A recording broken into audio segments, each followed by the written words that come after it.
The rain hadn't stopped for 2 days.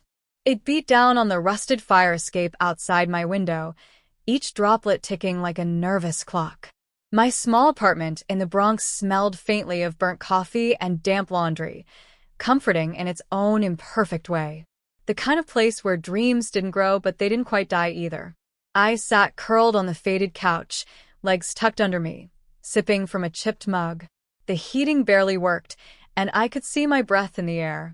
That's when the door swung open and she walked in, Elena James. Drenched, smiling, and impossibly radiant for someone who claimed to have only $27 in her checking account. "Elle, you're soaked," I said, jumping up to grab a towel. She waved me off, laughing. "Free shower. Can't afford the water bill anyway." I smiled, though something tugged at me inside. Elena had been my best friend for 8 months now. We met at a temp job sorting files in a corporate law firm downtown. She wore the same 3 cardigans, carried a duct-taped handbag, and always brought a homemade tuna sandwich wrapped in yesterday's newsprint. I admired her resilience. She told me stories about growing up in a broken home, couch hopping, even sleeping in shelters once. She made me feel lucky, even in my own struggle. But sometimes she didn't act poor. Like the time she quoted a French wine label without flinching. Or how she once corrected a lawyer's Latin pronunciation during a file audit. Then there was that day at the thrift store. She picked up a vintage scarf, flipped it over, and murmured, "Dior, 1960s. I never asked how she knew. We all have our quirks, I told myself. We all have histories. That night, Elena dried off and changed into the oversized hoodie she kept at my place. We ordered dollar-slice pizza, watched reruns of Friends, and talked about life. I told her about my mom's medical bills, my fear of never breaking out of the cycle. She just nodded, eyes distant. "You ever think about just disappearing?" she asked, eyes still locked on the screen. "Disappearing?" "Yeah, dropping it all. Starting over. Pretending to be someone else for a while." I laughed nervously. "I guess. But I can't afford to disappear." She smirked. "Maybe that's the trick. Pretend long enough, and you start to believe it." At the time, I thought she meant escaping the past. I didn't realize she might have been talking about her present. The next week, we both lost our temp jobs. The firm downsized. I panicked, called my landlord to beg for an extension. "Elena?" She shrugged. "I've been through worse," she said, digging into a croissant from a bakery that didn't deliver under $10. "Where'd you get that?" I asked. She grinned. "Found it. Dumpster diving." But it was still warm. One afternoon, while cleaning up my living room, I found a receipt tucked between the couch cushions. Nordstrom. Cashmere sweater. $435. Bought the day after Elena claimed she couldn't afford soap. I stared at it, frozen. Maybe she found it. Maybe someone dropped it. I told myself to stop snooping. But something shifted. That tug inside me got sharper. I began noticing things. Like the subtle shimmer of real gold in the bracelet she wore, the one she claimed was her grandmother's. Or how her cheap shoes had red bottoms. Red. Not knockoffs. I Googled. Christian Louboutin. Still, I didn't confront her. I didn't want to break whatever fragile thing we had. Friendship was rare. Real friendship? Even rarer. But that night, I couldn't sleep. I replayed every moment in my head. Every joke about being broke, every late-night ramen dinner, every pity story. I wanted to believe her, but something didn't add up. The next day, I offered to walk her home. It was raining again, and she looked annoyed. "I'll take the train," she said quickly. "No need." "I don't mind," I insisted. She hesitated, then smiled. "You're too sweet." "Really?" She walked off toward the station, umbrella spinning, steps quick. But halfway down the block, she turned the corner, away from the subway entrance. I followed. Quietly, my chest pounding like a drum. She didn't see me. She walked briskly for 5 more blocks, then turned down a side street I'd never noticed. At the end was a tall, iron gate. Beyond it, hidden behind towering hedges, stood a mansion. Not a townhouse. Not a brownstone. A literal, gated mansion. I ducked behind a parked car and watched in stunned silence as a man in a tailored suit opened the gate for her. She kissed him on the cheek, laughing, then disappeared inside. My stomach twisted. My fingers shook. I felt something break inside me. She lied. For months. She'd sat on my couch, listened to my sob stories, shared her fake ones. She let me feel superior. Generous. Like I was helping her. But I wasn't helping a struggling friend. I was helping a liar play dress up. And suddenly, every look she gave me, every compliment, every hug, felt like manipulation. I didn't know what to do. I couldn't breathe. I backed away, heart hammering, hands clenched. Then my phone buzzed. A text. From Elena. Hey babe, you home? Wanna crash at yours tonight? I looked up at the iron gate. I looked back down at the screen. And I realized I wasn't just part of her lie. I might have been her favorite audience. I didn't sleep that night. Elena had texted me again around midnight. Still up? I've got wine. But I didn't respond. I stared at my phone as it buzzed in the dark, her messages coming in with the same warmth and cheer as always. It was like nothing had changed. Except everything had.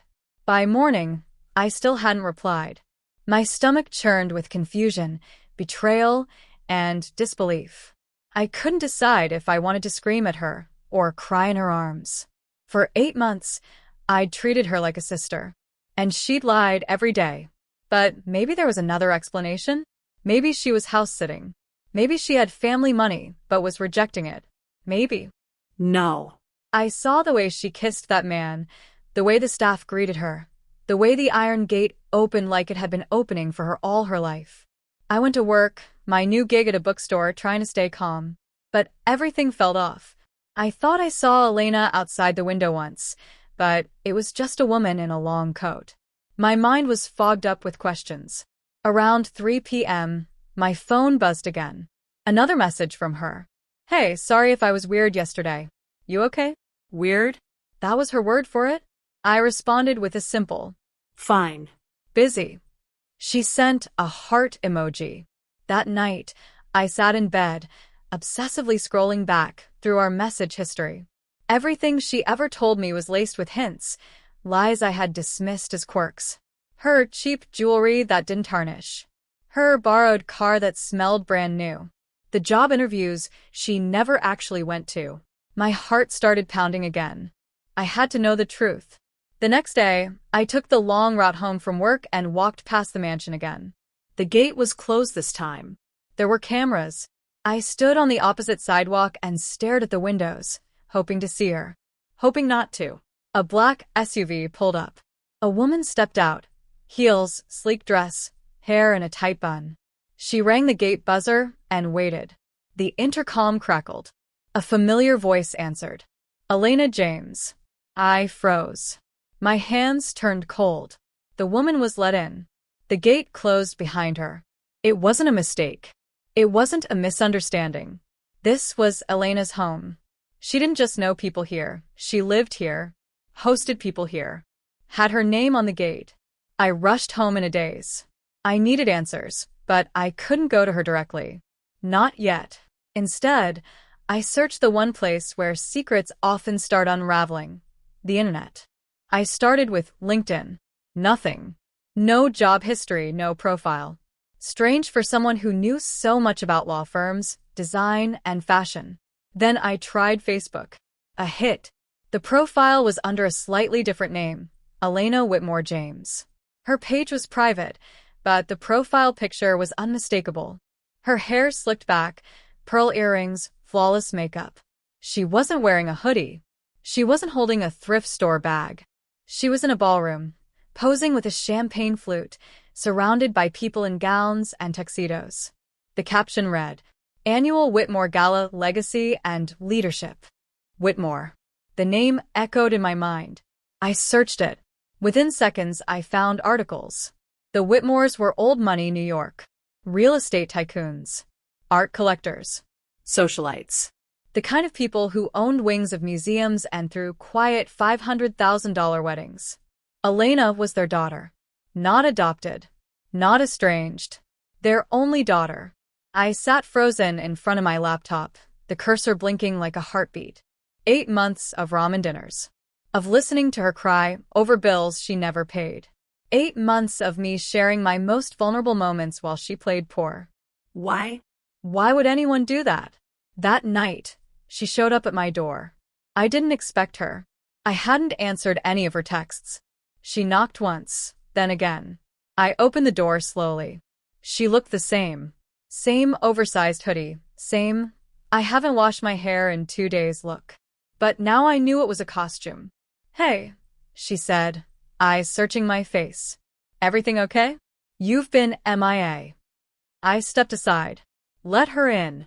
Closed the door quietly. She sat on the couch like she always did. Legs crossed, sipping from my mug. Is it true? I asked, sitting across from her. Her eyes flickered. What do you mean? I held up my phone, the Whitmore Gala image glowing on the screen. Her face went still. For the first time, I saw her break character. I said, voice shaking. What is this?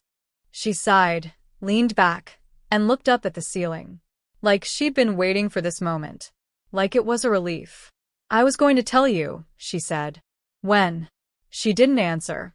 So, you pretended to be poor? To what? Slum it for fun? No, she said sharply. It wasn't fun. Then what was it? My voice rose. Because I shared everything with you. Every struggle, every bill, every panic attack. You let me believe we were in the same boat. She looked at me, finally, with tears in her eyes. I wanted something real, she whispered. I wanted someone who didn't know me because of my last name. Someone who didn't try to use me, impress me, marry me. And lying to me was the way to do that? I didn't plan it, okay? She snapped. It just happened. I met you, you were kind. You treated me like a person, not a dollar sign. And I didn't want that to end. I stood up, shaking. So you manipulated me. You let me think I was helping you. I never asked for help. No, I said bitterly. You just took it. The room was silent. She stood up slowly. You hate me now. I don't even know who you are. She nodded, walked to the door, then paused. I didn't fake everything, she said quietly. Just the money. Everything else was real. The door clicked shut behind her. I stood in my apartment, the warmth of her lies still hanging in the air. And I realized I wasn't angry because she was rich. I was angry because for a while I needed her to be poor. So I wouldn't feel so alone. I didn't hear from Elena for 3 days. That wouldn't have meant much before. Sometimes we went that long between texts, but now it screamed. Everything in my apartment still reminded me of her. The throw blanket she brought over after we binge-watched horror films. The notebook where she scribbled quotes. Her half-used vanilla chapstick still sat on my windowsill like it hadn't realized she wasn't coming back. But I couldn't shake her final words. I didn't fake everything, just the money. I replayed them constantly, searching for honesty in them. But how could I trust anything from someone who'd pretended to be broke in the middle of wealth I couldn't even imagine? Then, on the 4th night, a package arrived. No return address. Inside was a small black box. And inside that, a bracelet, delicate, gold, with a single sapphire charm. A tag was tucked underneath. You saw past the world. Thank you. E. I nearly dropped it. It was beautiful, real, heavy, expensive. I shoved the box back into the packaging and buried it under my sink. That night, I couldn't sleep. Her face was in every corner of my memory. But one image kept haunting me. The way she'd stood at my door the night she confessed. The way she didn't beg for forgiveness. Just stood there, waiting. And the worst part? I missed her. The next morning, I made a decision I told myself I wouldn't. I went back to the mansion. It was late, almost 9:30 a.m., and the sky was gray, a thin drizzle falling like a whisper. The gate was closed again, the lawn pristine, the house too quiet. I didn't press the buzzer. I just stood there, soaking in the cold air, unsure of what I even wanted. And then I heard a voice. You shouldn't be here. I turned around. A man in a black coat, and hat stood by a sleek car parked near the sidewalk. Tall, clean-shaven, Sharp jawline. mid-40s. Excuse me? I asked. She doesn't like strangers at the house, he said, stepping closer. I'm not a stranger. His eyes narrowed. You're her friend? From Brooklyn. I said nothing. He shook his head. She said you might come.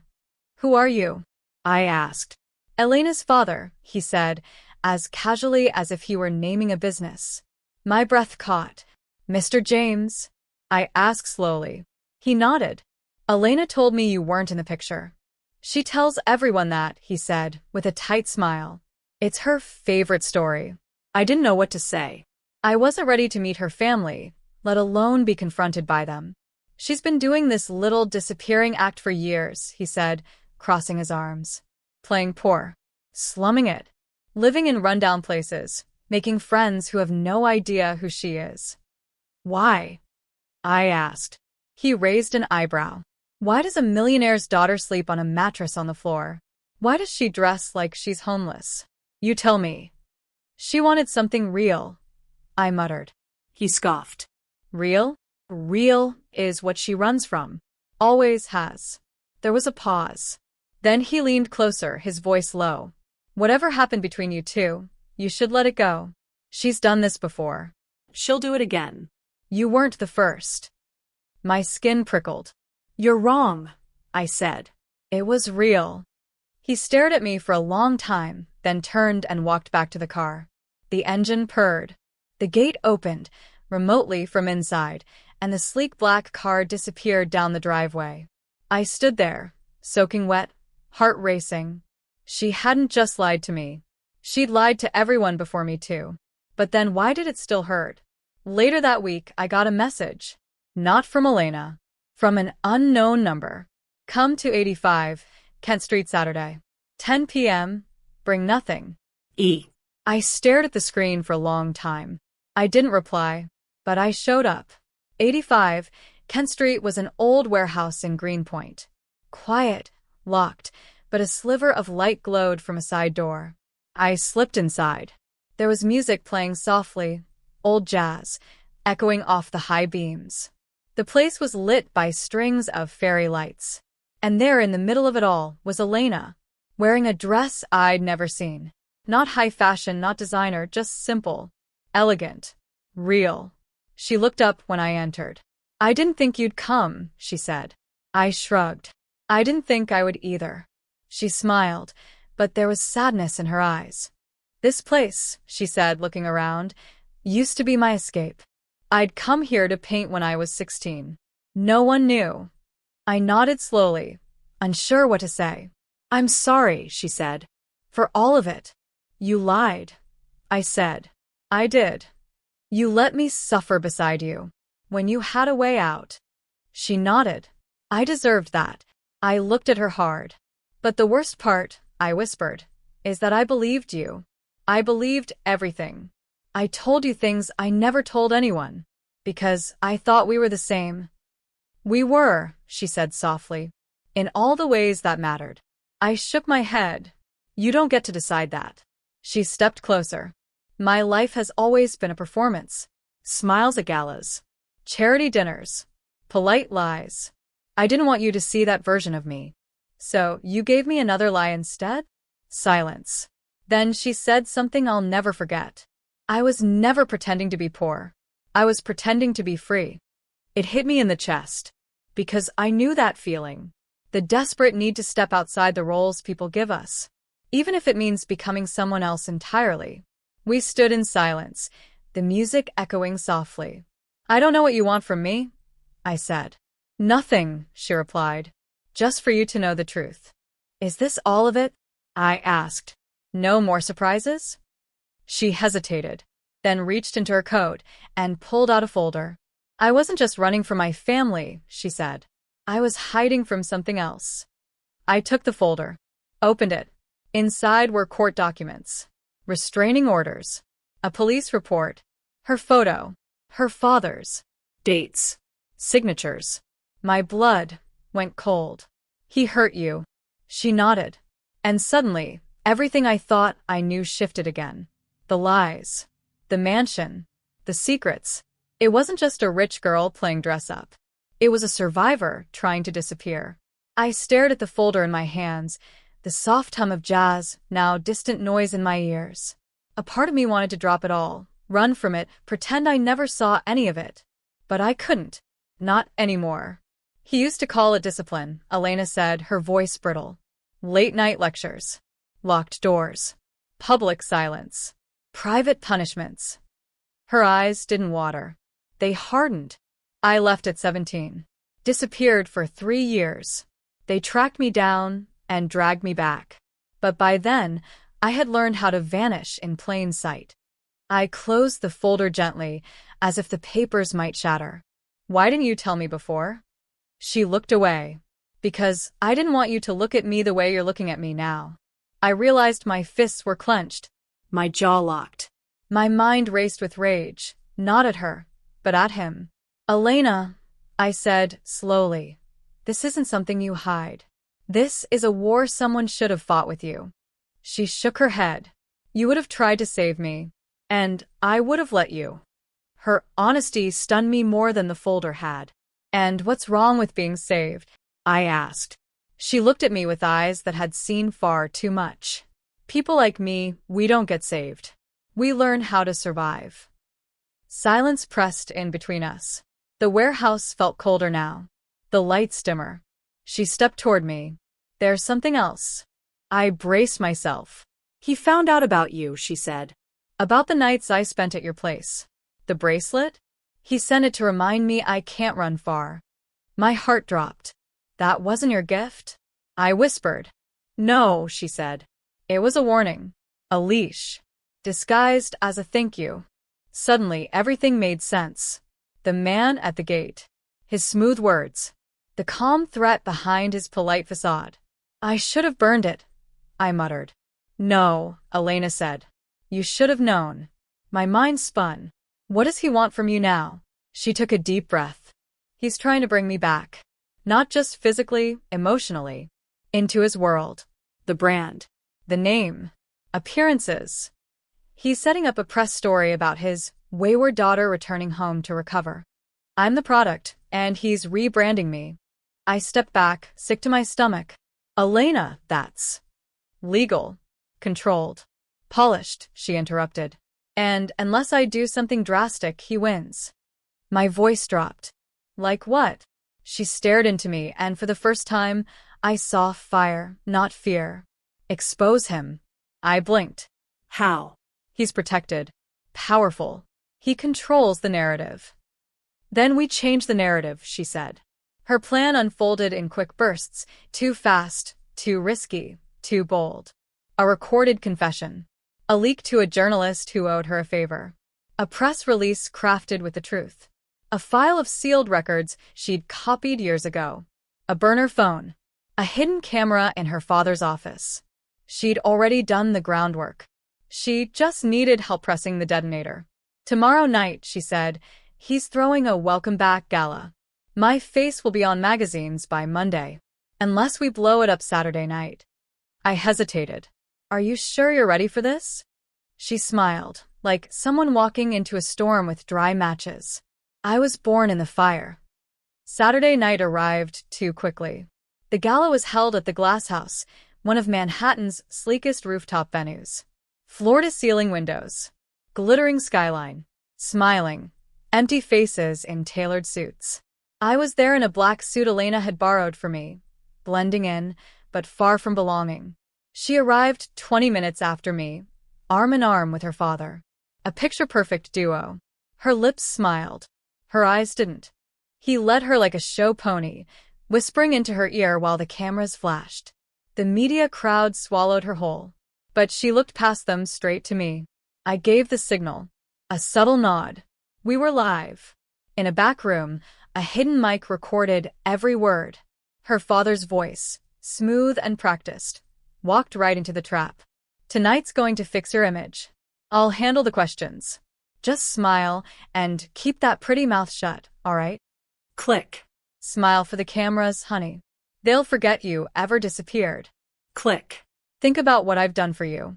Without me, You'd be nothing but a cocktail waitress in Brooklyn. Click.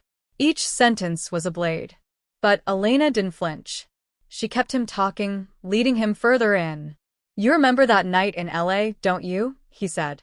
You disobeyed me. You know what happens when you make me look weak. Click. My hand trembled on the phone. This wasn't just manipulation. It was abuse wrapped in Armani. By midnight, the footage was uploaded.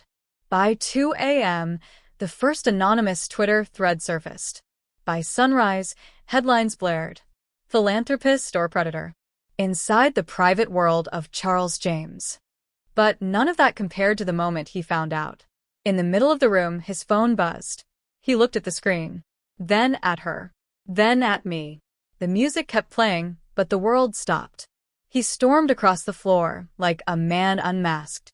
You think you've won? He spat at Elena, voice venomous. This little stunt? You'll regret this. She didn't move.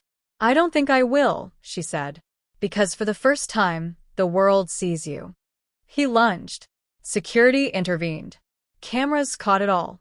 It was over in 60 seconds, but it would live forever. We left the building through the back entrance, the city still awake and buzzing with news. I looked at her. She looked exhausted but whole. You okay? I asked.